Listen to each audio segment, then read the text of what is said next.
Baik, Assalamualaikum warahmatullahi wabarakatuh. Waalaikumsalam warahmatullahi wabarakatuh. Hai sahabat Bawaslu, kembali lagi dengan podcast berbakat. Pada episode ke-16 kali ini, saya Rizky Anindya Jati selaku staf Bawaslu Kabupaten Tasikmalaya akan menjadi host pada episode ini.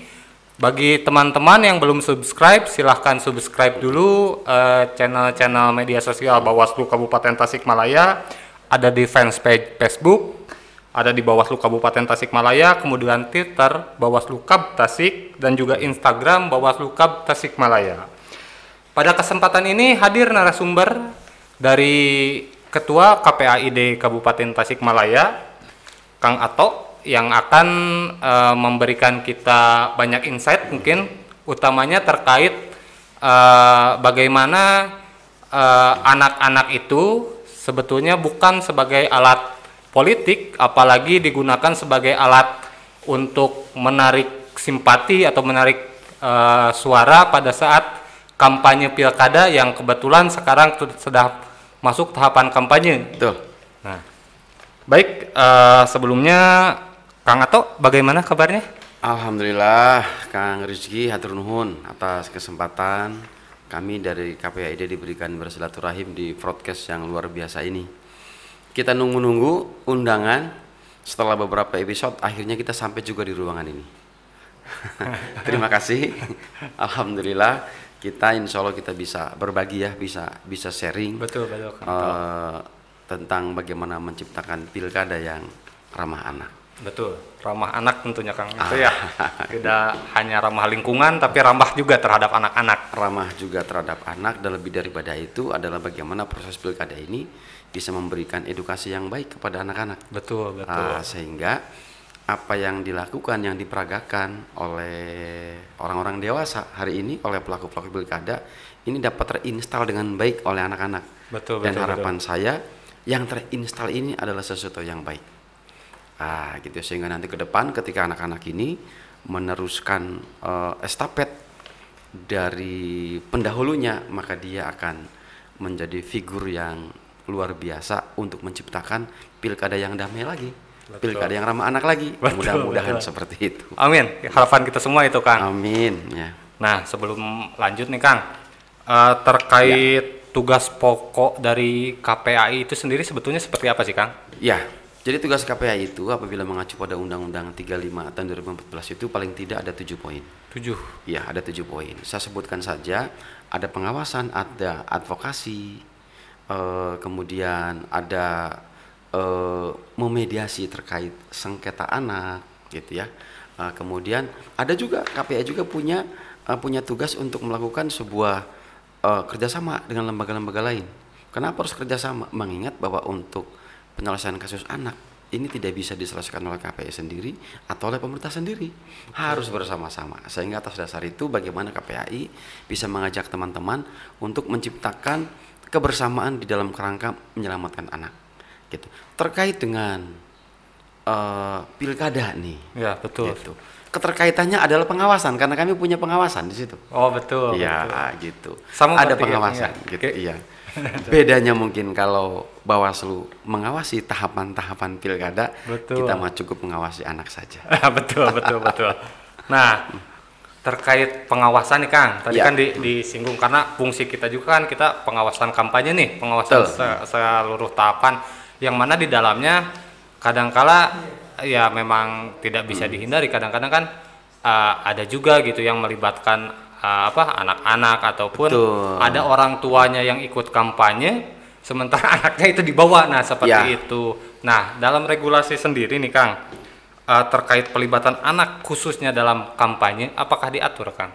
Diatur. Saya pikir sebaiknya begini. Yang pertama memang bahwa edukasi ini harus sampai kepada peserta kontestan pilkada.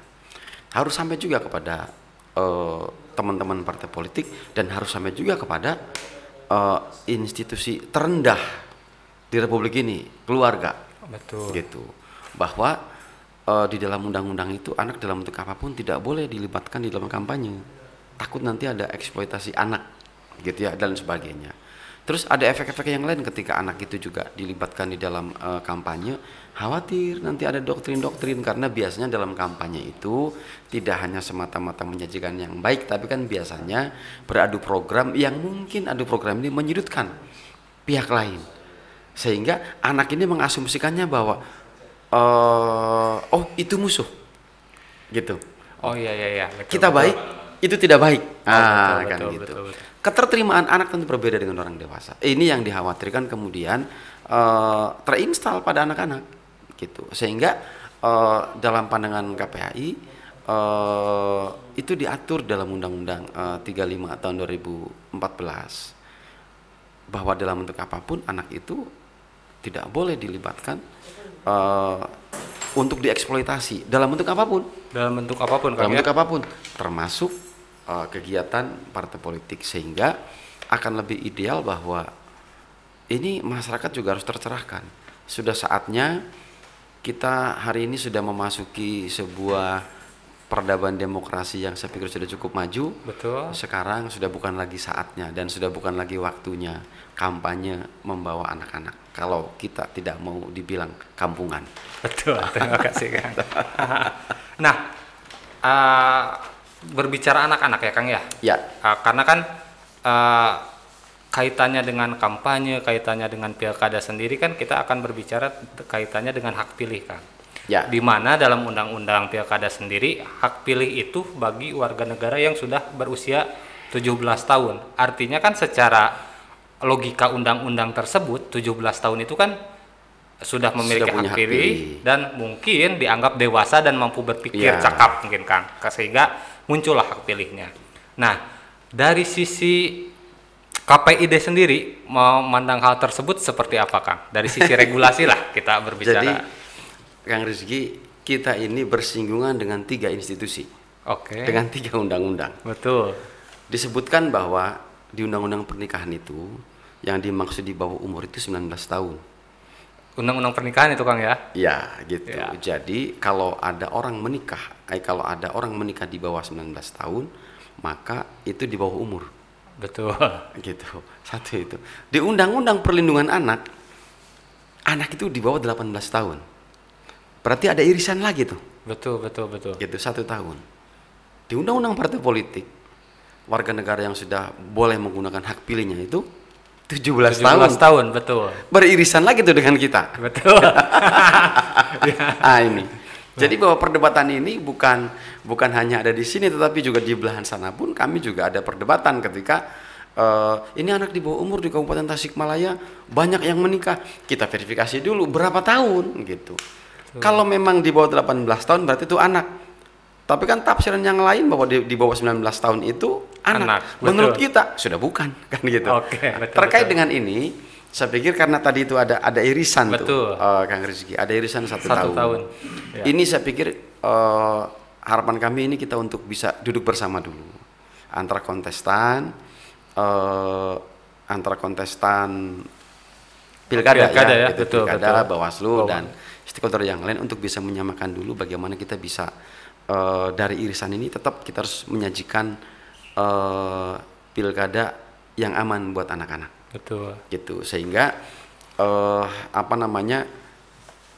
tentu kalau mengacu pada undang-undang itu kan menurut saya saklek gitu. Betul. Di undang-undang perlindungan anak itu saklek.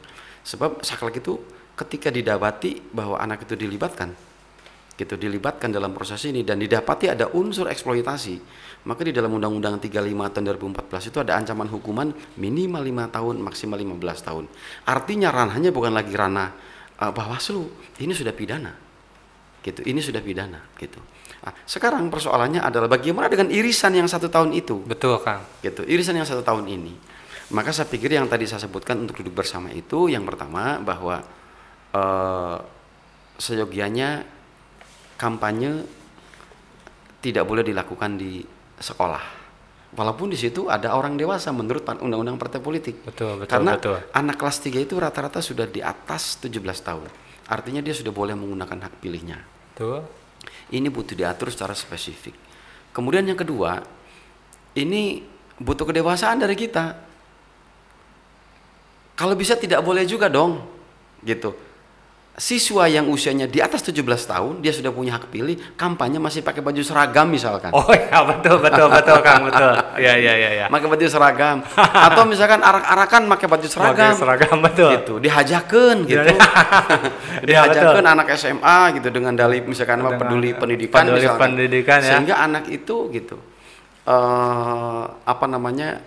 dilibatkan. Betul. Ini kan butuh ada pemikiran bersama sehingga pilkada ini kan sesaat, betul. Tetapi bagaimana kita menciptakan sebuah memori yang baik kepada anak, ini kan selama-lamanya. Betul. Sehingga ya saya pikir sudah waktunya kita untuk bisa merenungkan bersama untuk mewariskan sesuatu yang baik, menerapkan ketentuan yang baik kepada anak-anak dalam bentuk apapun, anak untuk tidak dilibatkan di dalam proses kampanye. Betul Kang. Selanjutnya nih Kang, kan tadi memang kita ada irisan ya Kang ya? Ada irisan 1 tahun gitu ya Kang ya, terkait bagaimana. Nah, sebetulnya idealnya nih Kang nih, apakah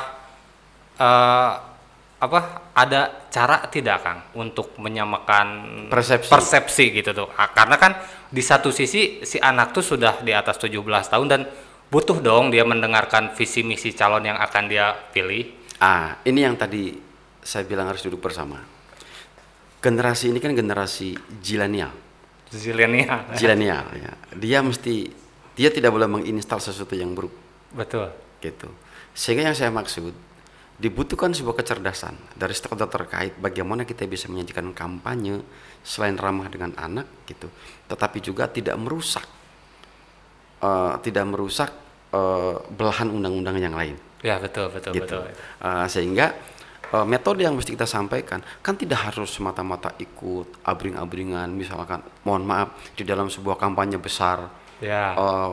Jadi mendengarkan visi misi dari kontestan kan tidak harus ada di lapangan. Oh iya betul. Apalagi zaman sekarang ya Kang ya. Apalagi zaman sekarang. Zaman yang ini bisa begini misalkan. Ya betul. Ini bisa begini gitu. Ya. Atau saya pikir tidak salah juga misalkan ketika ketika kita menyajikan di titik tertentu untuk pemilih pemula misalkan gitu. Betul. Untuk menyampaikan visi misinya kepada pemilih pemula yang notabene siswa misalkan yang di atas 17 tahun ini, saya pikir bisa.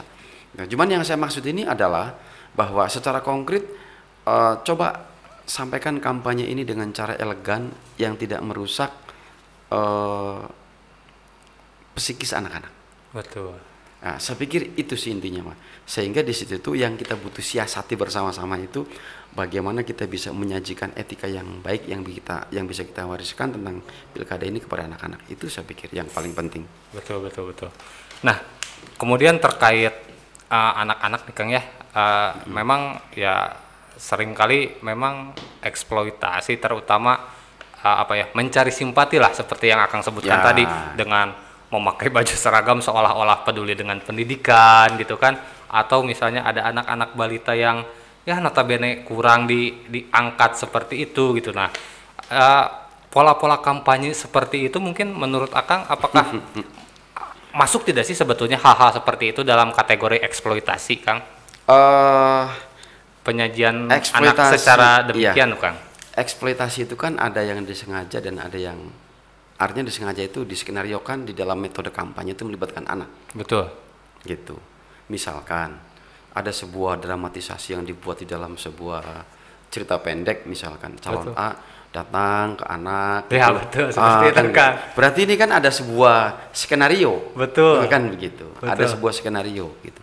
Ada sebuah skenario yang kemudian sengaja melibatkan anak. Iya, maka ini yang saya maksud dugaan eksploitasi. Tapi ada juga misalkan tiba-tiba si calon tersebut itu sedang berjalan, tiba-tiba ada anak misalkan menghampiri misalnya kan. Menghampiri betul. Gitu. Tidak melibatkan siapa-siapa, tiba-tiba di video diupload di salah satu media sosial oleh orang lain yang bukan timnya, terus tiba-tiba viral. Iya, gitu. Betul. Berarti ini kan tidak terskenariokan. Betul, gitu kan? betul. Bagaimana langkah kita? Gitu. Ya. Langkah kita tentu kita mesti turun apakah ini ada unsur kesengajaan atau tidak. Ya betul. Kalau memang sekiranya ada unsur kesengajaan, maka eksploitasinya itu masuk tuh. Oh iya Gitu. iya. Unsur eksploitasinya itu yang diatur dalam Undang-Undang 35 tahun 2014 masuk tuh. Tapi kalau memang sekiranya tidak gitu, faktor kesengajaan, maka itu kan menjadi ranah Bawaslu untuk bisa menegur, untuk men-take down atau menghapus itu dan diberikan himbauan supaya ke depan tidak lagi melibatkan anak-anak. Oke, betul. Gitu. Berarti sebetulnya unsur kesengajaan itu penting ya Kang, itu untuk yang menilai gitu. adanya eksploitasi atau betul. tidak ya Kang ya. Tapi kemudian juga jangan direkayasa semuanya menjadi unsur ketidaksengajaan. Kan? Dan kalau tidak sengaja yang berulang-ulang di share atau seperti apa gitu kan ya. Ini yang perlu perlu diatur ya Kang ya. Oke, siap. Nah, kemudian terkait peran orang tua sendiri nih Kang, tapi kadang-kadang kan orang tua sendiri tuh yang kadang-kadang bawa anak-anak atau apa gitu. Nah, dalam hal perlindungan anak khususnya dalam masa kampanye seperti ini nih Kang, ya. Peran orang tua. Ini saya pikir juga yang merepotkan Bawaslu, KPAI dan pemerintah, saya pikir termasuk KPU. Betul. Gitu ya. Karena kan kita tidak bisa masuk door to door gitu. Ya. Sehingga ya seyogianya hanya salah satu ikhtiar yang mesti kita hari ini kita lakukan, bagaimana kita bisa memberikan pencerahan kepada partai politik kontestan pilkada untuk disampaikan bahwa hal ini tidak boleh gitu. Terus kemudian yang kedua, bagaimana kita juga bisa menyampaikan metode sosialisasi betul-betul terstruktur sehingga pesan ini sampai gitu. Hanya ini sebetulnya yang bisa kita lakukan. Kalau ini sudah dilakukan, apakah ada jaminan? Belum tentu. Gitu, karena kan tingkat kesadaran berpolitik itu orang beda-beda. Tingkat kesadaran mencerna gitu. Ya, betul. Tentang ini juga orang berbeda-beda. Ya. Gitu. Saya sering mendapati, misalkan pemilu yang lalu, loh, kenapa Bapak dan Ibu ikut kampanye misalkan? Kebetulan Pak, cenah warga abdi kan cenah nyaleg, kan begitu. Betul. Di bumi cenah sah menyating cenah aya alo nyaleg abdi teh ngiring kan gitu. Ya. Kan seperti itu kan. Betul. Sehingga karena di rumahnya nggak ada siapa-siapa di bawah segala macam. Sehingga waktu pilkada kemarin kami menyampaikan kepada institusi terkait bahwa ketika memang didapati di situ ada anak, maka siapkan ruang yang ramah untuk anak. Oh iya, betul. Gitu.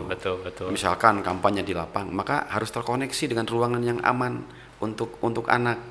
Gitu. Misalkan ada lapang kecil, di situ ada tempat bermain anaknya. Jadi anak nggak usah ikut, main aja di sini. Oh iya, betul Kang. Sebetulnya gitu. semua bisa disiasati ya bisa Kang disiasati, ya. gitu. Selama ya kita sama-sama concern terhadap perlindungan anak. Ketika sama-sama concern gitu. Sehingga penyelenggaraan perlindungan anak dalam konteks pilkada ramah anak ini memang betul-betul juga harus tersampaikan kepada kontestan. Betul.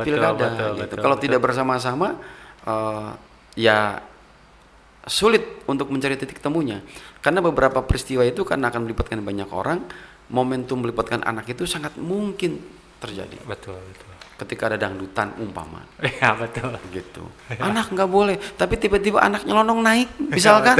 Kan ini juga kan gitu ya. Betul. Dan tidak bisa gitu. dicegah. Tidak bisa gitu. Tanpa adanya sebuah kesadaran dari masyarakat, tanpa adanya ikhtiar masif dari kita, gitu. Beberapa gelintir orang ini tidak akan mungkin mampu mengawasi jutaan masyarakat yang ada di Kabupaten Tasikmalaya. Oke, betul Kang. Sepakat saya itu Kang. Ya, selanjutnya, nah, nih jika masyarakat nih melihat adanya keterlibatan anak dalam kampanye politik, apa sih sebetulnya yang sebaiknya dilakukan nih oleh masyarakat pada umumnya terhadap hal tersebut? Jadi di dalam Undang-Undang 35 tahun 2014, nanti Kang Rizky buka lagi itu pasal berapa. Ketika orang dewasa melakukan tindak kekerasan pada anak dalam bentuk apapun, maka dapat dipidana minimal 5 tahun, maksimal 15 tahun. Dan ketika orang dewasa menyaksikan tindak kekerasan pada anak kemudian tidak melaporkan, maka itu mendapat diancam pidana 5 tahun. Tidak melaporkan. Melaporkan. Ini Undang-Undang 35 tahun 2014. Betul. Iya, gitu. Walaupun kasus di Kabupaten Tasik belum pernah terjadi gitu ya, tapi itu diatur. Diatur ya Kang. Betapa negara concern dengan anak. Betul. Jadi ini memang, tapi ini fakta. Terus ketika ada pertanyaan tadi, Pak, bagaimana kalau misalkan ada masyarakat mengetahui, membawa anak tapi nggak lapor, itu kalau itu ada unsur eksploitasi, maka dia dapat dijerat dengan Undang-Undang 35 tahun 2014 itu. Ya betul. Gitu. Sehingga dengan skill yang kita miliki, maka seyogianya laporkan. Kalaupun tidak melaporkan, dokumentasikan. Oh iya, betul, gitu. betul. Laporkan, dokumentasikan. Setelah itu kita bisa tindak lanjut paling tidak ketika ada bukti yang memang bisa mengarah bahwa anak itu dilibatkan di dalam proses politik, maka akan ditindak lanjut. Oke. Nah, selanjutnya terkait edukasi nih yang yang dilakukan oleh KPAID Kabupaten Tasikmalaya secara umum dan secara khusus nih dalam hal pelibatan anak dalam kampanye seperti apa sih, Kang? Hari ini memang kita bersama-sama dengan PGM ya, guru madrasah. Oh iya. Dengan teman-teman di PGRI juga. Memang temanya bullying, tapi di dalamnya juga ada itu. Kami juga KPAID ini punya satgas di tiap-tiap kecamatan. Tentu kami juga dengan keterbatasan yang memang kami miliki, bahwa untuk terlibat di dalam proses pengawasan, bukan saja di dalam proses pengawasan, tetapi kami juga dengan keterbatasan yang ada ini melakukan juga sosialisasi gitu kepada masyarakat melalui instrumen-instrumen pemerintah tentunya. Betul. Gitu, untuk bisa bersama-sama paling tidak menyampaikan yang hari ini saya sampaikan di podcast ini. Iya, betul, gitu. betul. Nah, kemudian kepada para pelaku politik nih, Kang, sebaiknya apa sih yang harus dilakukan gitu sehingga artinya dalam artian pesan politik mereka sampai gitu kan, tapi di satu sisi dalam anak-anak, hak-hak anak lah tetap terlindungi gitu loh, Kang. Betul. Seperti apa yang bisa dilakukan? Jadi Kang Rizky, biasanya begini, paradigma kampanye itu kita itu masih paradigma tahun 80, tahun 90. Itu paradigma kampanyenya. Gitu. Ya. Kampanye itu tidak harus abring-abringan bawa motor, dibengket sirahna hidup nomor betul. Begitu, gitu. Betul, ya. Gitu. Tidak begitu gitu. Sehingga hari ini zaman sudah sangat canggih. Betul. Kita bisa menyampaikan pesan itu melalui media sosial dengan cara apapun. Tersedia, ada Facebook, ada TikTok, ada semuanya. Gitu. Artinya untuk menyampaikan pesan itu tidak harus membawa anak turun ke lapang. Gitu. Jadi kalau memang kita itu ada sasaran, ada sasaran bagaimana pesan ini untuk sampai kepada mereka, gitu, kan tidak harus turun ke lapangan. Betul. Gitu. Kan tidak harus juga show of force, gitu ya. Betul. Gitu, show of force. Itu saya pikir sudah kelewat lah. Ya, betul. Zamannya sudah berubah, Kang. Zamannya sudah berubah, gitu. Jadi ya, hari ini saya pikir para kontestan ini adalah putra-putra terbaik di Kabupaten Tasikmalaya. Pimpinan-pimpinan partai politik juga putra-putra terbaik di Kabupaten Tasikmalaya, sehingga harapan kami ini juga bisa memberikan sesuatu yang baik untuk generasi-generasi penerus yang akan datang untuk mewariskan sesuatu yang baik. Betul. Apalagi kan pada dasarnya kampanye itu harusnya sebetulnya bentuk pendidikan politik, ya, Kang, ya. Pendidikan politik sebetulnya ya. Bukan dangdutan. Bukan dangdutan, Kang, ya. Sehingga anak-anak tuh tercerahkan juga gitu. Manakala di satu hari mereka yang terlibat langsung ketika mereka dewasa. Gitu. Sehingga untuk teknisnya gitu. Ya saya pikir Kang Rizky butuh juga kita untuk diskusi tentang bagaimana Anda melakukan kampanye untuk pemilih pemula dalam hal ini yang sudah di atas 17 tapi di 18 tahun. Oh, betul. Nah, saya pikir butuh juga ngobrol dengan mereka. Jangan-jangan mereka juga tidak tahu. Betul. Jangan-jangan ketika proses dilaporkan dan pidananya berjalan menyampaikan, loh, Abdi terang, Pak. Saya kira tidak ada undang-undang itu mungkin seperti itu. Padahal kan kalau kita berbicara hukum tidak ada yang namanya tidak tahu, kan, ya, kan? Namanya tidak tahu. Ini yang saya pikir juga perlu kita sampaikan. Gitu. Betul. Mohon maaf, Kang Rizky, dari 673 kasus yang memang kami tangani. 673, Kang? 673 kasus. Itu bulan kemarin. Kalau sekarang belum dihitung. Setiap pelaku tindak pidana kekerasan pada anak, gitu, bahwa ada ancaman minimal 5 tahun, maksimal 15 tahun, itu 90% dia tidak tahu ada undang-undang itu. Si pelaku itu 90% tidak tahu.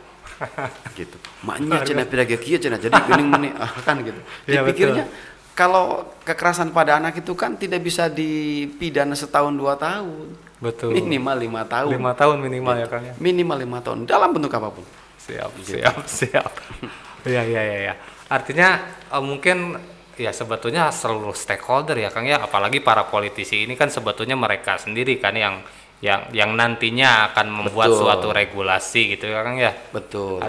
Apalagi ini kan Kang Rizky rentan dengan kepentingan. Betul. Gitu ya, rentan dengan kepentingan gitu. Artinya kan rentan dengan kepentingan itu mungkin walaupun mungkin juga ada kalau anak dengan anak ada diversi. Oh iya, Gitu ya, ada diversi gitu. Terus kalau di Kang Rizky pernah dengar istilah restoratif justice? Iya. RJ. Ya. Itu untuk pidana yang ancaman hukumannya di bawah 5 tahun. Gitu.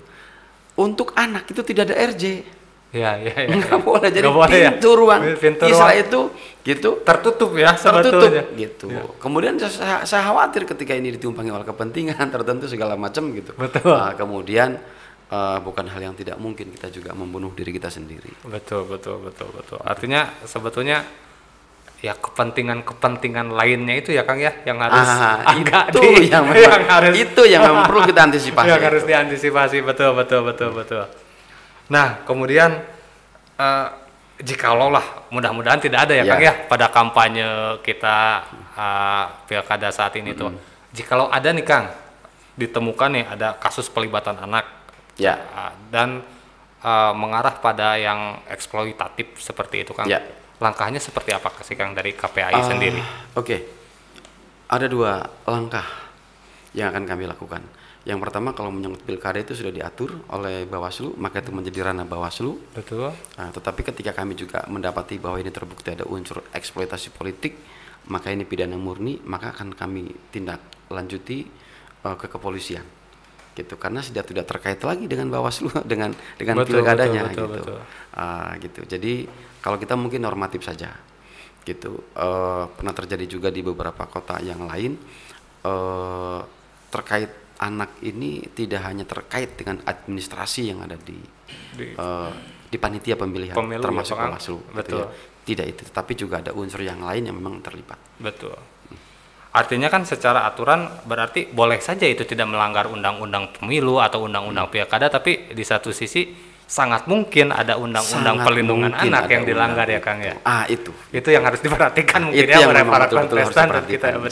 Jadi saya katakan bagaimana kalau kita mendapati itu gitu. Ya, betul. Maka kami akan tindak lanjut kalau ranah pilkadanya itu menjadi ranah Bawaslu, tetapi pidananya menjadi ranah kami. Oke, jadi tidak serta-merta tidak masuk pelanggaran pilkada tidak selesai kan, tidak serta-merta selesai bab perlindungan anaknya itu sendiri Kang ya. Oke, betul. Nah, ini sebelum ini nih Kang, sebelum kita tutup nih Kang ya, pertanyaan terakhir nih, ada pesan dan harapan Bapak selaku Ketua KPAID terhadap pada pelaksanaan kampanye itu baik bagi kami gitu para penyelenggara ataupun para kontestan di sana. Ya, tentu harapan kami pilkada ini adalah sebuah momentum estafet peralihan kepemimpinan yang dilaksanakan oleh figur-figur putra-putra terbaik di Kabupaten Tasikmalaya. Dari penyelenggaranya adalah putra terbaik, kontestannya juga putra terbaik, dan siapapun yang terlibat di dalam stakeholder ini adalah putra-putra terbaik di Kabupaten Tasikmalaya. Harapan kami, ayo kita wariskan kepada anak-anak kita sesuatu yang baik, sehingga pilkada ini tetap kita cintai, tetapi tetap dengan lebih mencintai anak-anak di Kabupaten Tasikmalaya. Baik, terima kasih Kang. Nah, demikian teman-teman podcast berbakat episode 16 kali ini terkait bagaimana anak-anak itu bukan untuk dieksploitasi pada saat kampanye, apalagi untuk dijadikan bahkan untuk mendulang suara. Tetapi anak-anak itu adalah hal yang harus betul-betul dilindungi sehingga kedepannya mereka dapat meneruskan cita-cita kita dan membawa bangsa ini menjadi bangsa yang lebih baik. Demikian yang bisa saya sampaikan. Semoga episode ini bermanfaat bagi sahabat Bawaslu. Jangan lupa terus ikuti episode podcast berbakat selanjutnya, dan jangan lupa subscribe media sosial Bawaslu yang ada di Facebook, X atau Twitter, dan juga di Instagram. Baik, saya Rizky pamit undur diri. Wassalamualaikum warahmatullahi wabarakatuh. Waalaikumsalam warahmatullahi wabarakatuh.